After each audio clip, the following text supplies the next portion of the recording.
someone had told Marcus a month ago that a television could unravel a person's sanity, he would have laughed. He wasn't a superstitious man, mid-40s, divorced, a logistics supervisor living alone in a small, quiet neighborhood outside of Portland. He liked routine, hated clutter, and had no interest in ghost stories or conspiracy theories. But on a rainy Thursday evening, that changed. When he bought the television from a garage sale 2 blocks from his house, it was an old set, bulky, with a wooden frame and those strange dials nobody used anymore. The kind of TV that belonged in the 70s. He hadn't meant to stop at the sale, but the glowing screen had caught his eye even in the daylight. It was plugged into nothing, no wires, but the screen buzzed softly with grey static, almost hypnotic. "Runs beautifully," the woman selling it said. She was pale, too thin, and wouldn't meet his eyes. Something in her voice, like a whisper over gravel, made him pause. Still, Marcus paid the $20 and hauled the heavy thing into his trunk. The first night, Marcus set the television in his basement, the only room he hadn't turned into something useful. It was mostly storage. Boxes of old files, childhood photos, things his ex-wife left behind. He plugged the set into the wall. It flickered on instantly. No cable, no antenna, just static. But it wasn't ordinary static. There were shapes, human outlines, faint and flickering, moving just behind the noise. He blinked hard, thinking maybe his eyes were tired. Then came the whispers. They didn't come from the speakers. They came from the air, almost behind him. When he turned around, the room was empty. "It's probably just the sound of the static bouncing off the walls," he muttered, trying to calm his nerves. But when he looked back at the screen, the static had stopped. A face stared at him, just for a second, mouth open wide, as if screaming. Then it vanished. Over the next few days, things escalated. Every time he turned the television on, the static returned, but not always the same. Sometimes it moved faster, like windstorm patterns, sometimes slower, almost rhythmic, like it was breathing. The whispers grew clearer, sounding more like language. "Stay," one voice said. "Join us," another murmured. He recorded the static with his phone and played it back upstairs, but the recording was silent, just a black screen. But he could hear the voices in his head afterward, like they followed him from the basement. Once, while brushing his teeth, he saw a flicker in the mirror. The same face from the screen, pale, eyes wide, mouth agape. When he spun around, the bathroom was empty, but his reflection didn't immediately follow. He stopped sleeping. Nightmares invaded even short naps on the couch. In them, he was trapped inside the static, hands reaching from all directions, pulling, scratching, voices chanting in reverse. At work, his co-workers asked if he was sick. He snapped at them, then apologized. He started forgetting things. Dates, routes, his own birthday. The only thing he remembered to do was turn the television on every night, as if it demanded it. One night, he tried unplugging it. As soon as the cord left the socket, the lights in the entire house went out. His phone battery drained instantly.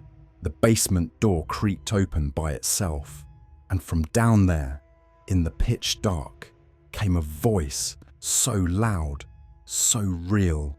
He felt it in his bones. "Why would you turn your back on us?" He stopped leaving the house. The TV became the only light source in his home. He began hearing the whispers without turning it on. They were everywhere now, inside the walls, beneath the floorboards, behind his eyelids. One night, he woke up on the basement floor. The television was glowing, and the screen showed something new. It was footage of him, sleeping, eating, showering, recorded from impossible angles.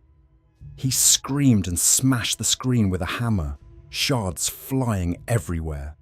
But even as the glass cracked, the image kept playing, and behind the image, deeper in the glass, the face returned. Only now, it was his. The next day, neighbors reported seeing Marcus staring blankly out his basement window for hours, unmoving. Some swore they heard other voices with him, chanting or arguing. When a concerned colleague called the police, officers arrived to find the house empty, dust on the floors, food rotting on the counters.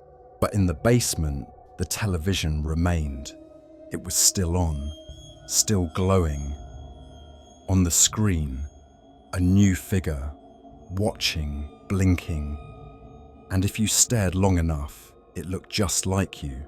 2 weeks later, a man named Peter, curious about Marcus's disappearance, visited the same garage sale. The house looked abandoned, but the garage door was open, and the same pale woman sat by a table full of knickknacks. In the corner stood the very same television set. "Interested?" she rasped, though Peter hadn't said a word. "It's vintage, works perfectly." Against his better judgment, Peter approached it. It wasn't even plugged in, yet it showed static. And for a split second, Peter thought he saw a man in the screen, a man pounding on the other side of the glass, his mouth moving soundlessly, eyes wide with terror. Peter didn't buy it. Not that day. But curiosity gnawed at him. The following night he returned. The garage was locked, windows boarded. The house was silent. But something told him the television was still there, waiting. That night, he dreamed of static. It poured out of every device.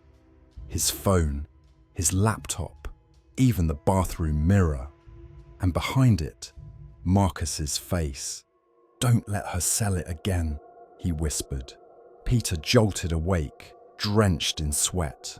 Something inside him whispered that it wasn't just a dream. He remembered Marcus's face clearly now, because it wasn't just in the static. He had seen it somewhere before. In a news article, missing person, basement footage, and a television no one could explain. 3 days later, the police returned to the house with a warrant. The basement was sealed off, but once breached, it revealed something new. The walls were covered in writing, names, dates, drawn in ash.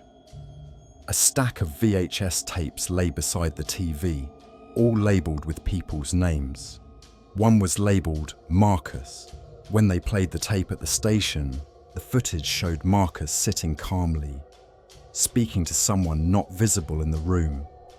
"It's not just a signal," he said to the lens. "It's a doorway. Every time we watch, we let them closer. They're not ghosts. They're..." The tape ended abruptly, melted, as if the machine refused to let it play further. And back in evidence, the television screen lit up, unplugged, silent, but humming. But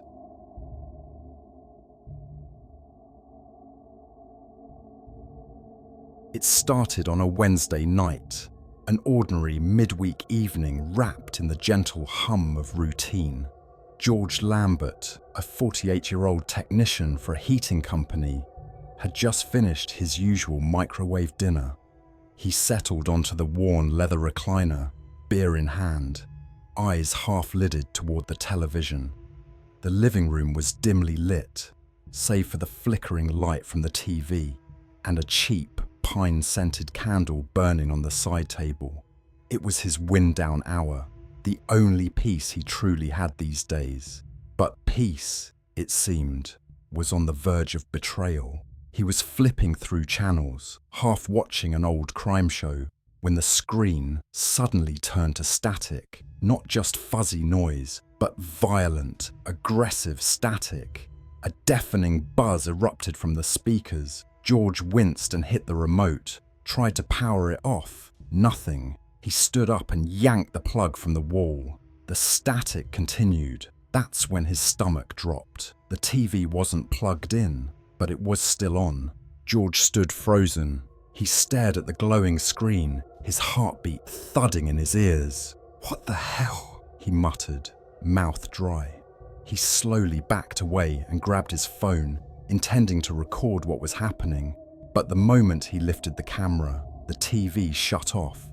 Dead, like nothing had happened. The silence was so sudden, it felt like a slap. He forced a chuckle, shaking his head. Power surge. Must be something loose, he whispered to himself, trying to convince the rising chill in his spine. He leaned down, checked the cord again, and plugged it back in. Nothing happened. No sound. No screen. Just off.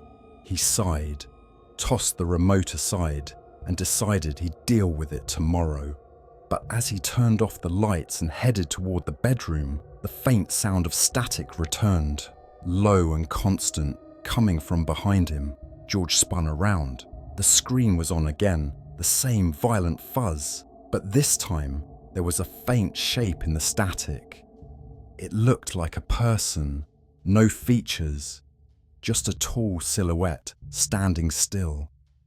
He leaned in, squinting, and then it moved, jerky, like an old tape on rewind.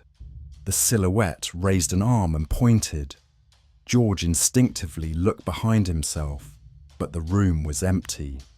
When he looked back, the screen was black. George didn't sleep well that night. He kept the TV unplugged, placed the remote in a drawer, and left his bedroom door open. But around 2:13 a.m., he was awoken by a buzz. He sat up, eyes wide, staring into the hallway where the living room light flickered under the doorframe. It wasn't just back on. The damn thing was louder than ever. Static filled the apartment like an angry swarm. He stormed into the living room with his phone flashlight on. The TV was on, volume maxed, showing a hallway.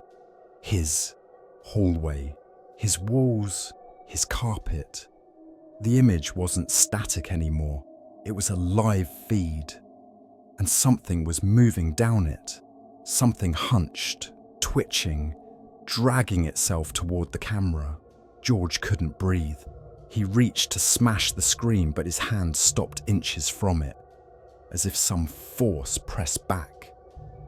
The screen crackled, and the image shifted. Now it showed him, standing exactly as he was, staring into the screen, but in the image, something stood behind him. He screamed and turned around. Nothing, just the flickering candle, still burning. He backed away and yanked the TV cord out again. Finally, the image vanished. This time, the screen stayed black, but he didn't go back to bed. He sat in the recliner all night, watching, waiting. The next morning, George called an old friend. David, a retired repairman who owed him a few favors. David arrived by noon, cheerful and skeptical. "Maybe a capacitor's gone wild. Let's crack it open," he said, already pulling the back panel. But once he got it open, his face dropped. "George, this thing's fried. It's not even capable of turning on. Half the board is melted. This couldn't have worked in weeks." George just stared. His voice shook. "Then what the hell have I been watching?" David chuckled nervously, closing the panel. "You been drinking again? Stress? This job gets to you after a while." George didn't argue. He couldn't. He just nodded, though his gut twisted like rope. After David left, George dumped the TV on the curb and returned to his silence-filled home. But that silence didn't last. That night, his phone buzzed. A video notification from an unknown number. He hesitated, then opened it. The screen showed a man sleeping on a recliner. George. And behind him, something moved. A shape slithering from the kitchen doorway toward him, almost gleefully. He dropped the phone. He ran to the curb. The TV was gone. Stolen. Picked up. But his eyes caught something beside the trash bin. The remote. He didn't touch it. He went back inside, locked every door and window, and sat with a kitchen knife clutched in his hand. But around 3:15 a.m, the static returned, not from a device, not from speakers, but inside the walls, inside his head, buzzing, whispering, chattering like insects. It was speaking in clicks, in electric voices. George started seeing flashes, visions, every time he closed his eyes. People screaming behind screens, faces melting into static. A man who looked like him tearing his own jaw off as the static surrounded him. He couldn't eat, couldn't think. He disconnected everything in his apartment. No electronics, no screens. Even the oven clock had to go, but still the buzzing remained. He tried staying in a hotel, far from the apartment, but when he turned on the bathroom light, the mirror flickered. Not the bulb, the mirror itself. It showed static. Then it showed him, staring at himself, as something moved inside his reflection. George is gone now. The apartment's empty. Landlord says he left in a rush. Everything unplugged, every screen smashed or missing. But the neighbour across the hall, Mrs. Keane, says she still hears it at night. The sound of a TV left on, low static, muffled screams. Sometimes, when she passes his door, her own TV back home flickers. And sometimes, when she turns it off, the screen doesn't go black. It just stares back at her.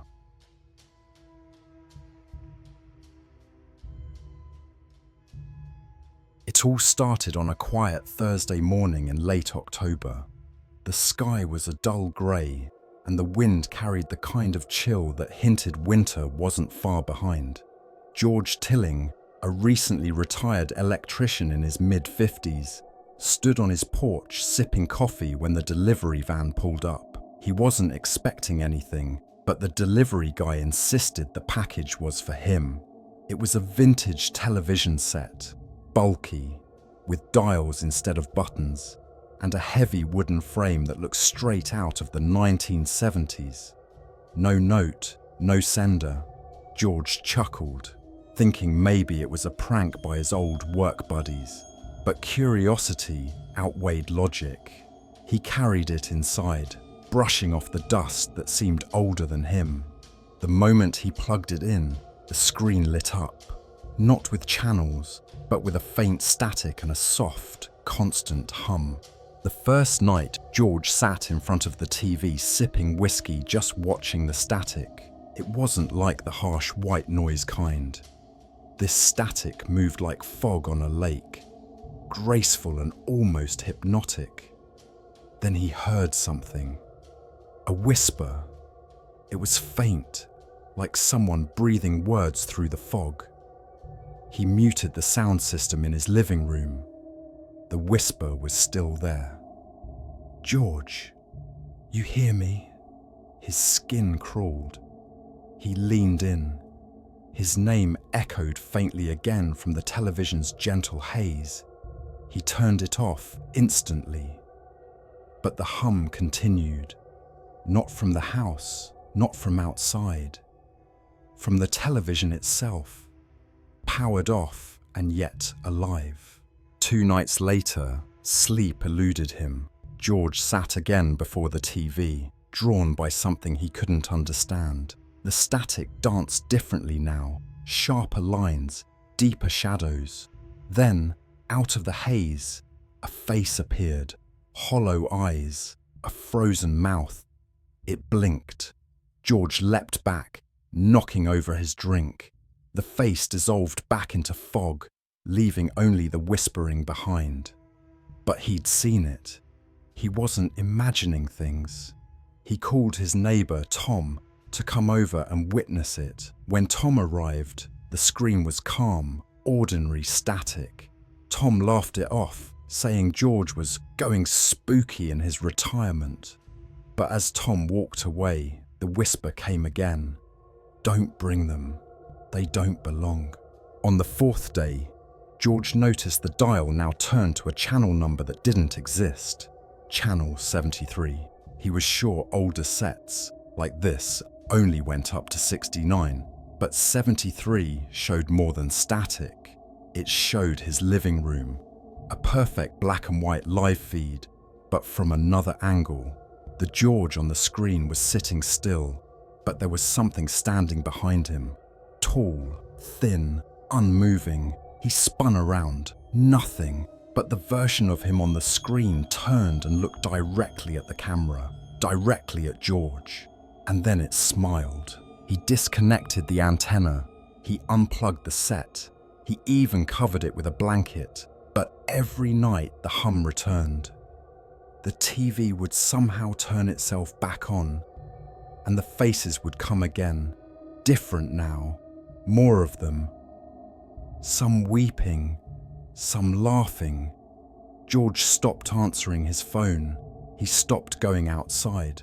When his daughter came to check on him, he yelled through the door, refusing to let her in.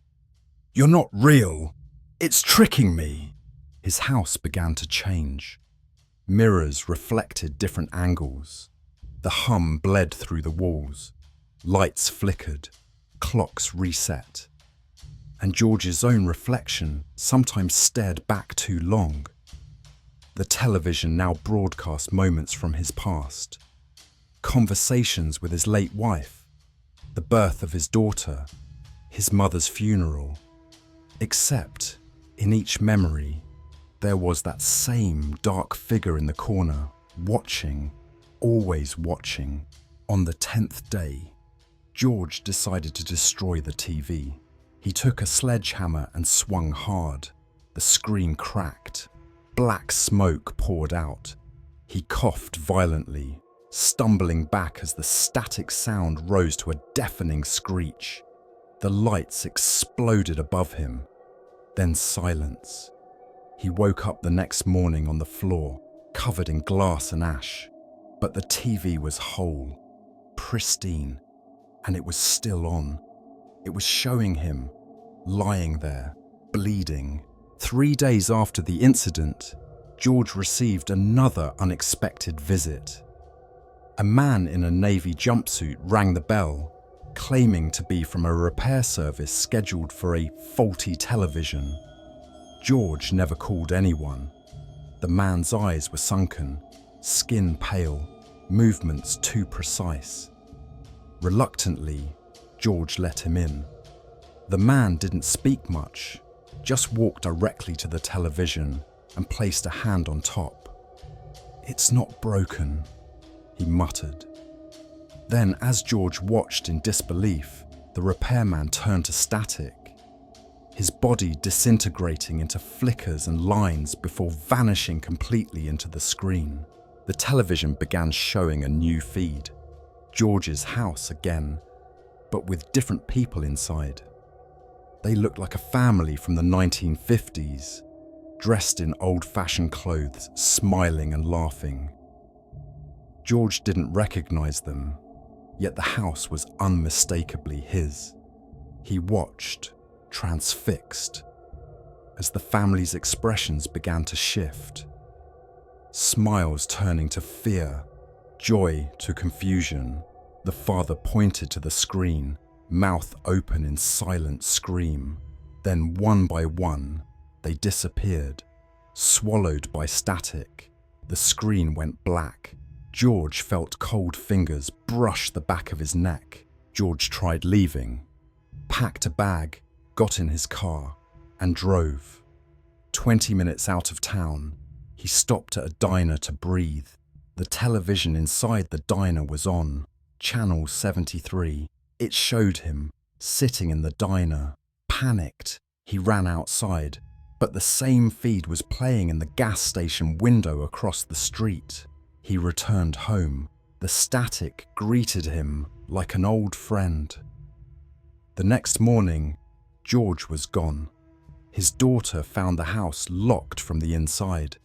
Everything normal, except for the television, which now sat quietly in the center of the living room, showing only an empty chair.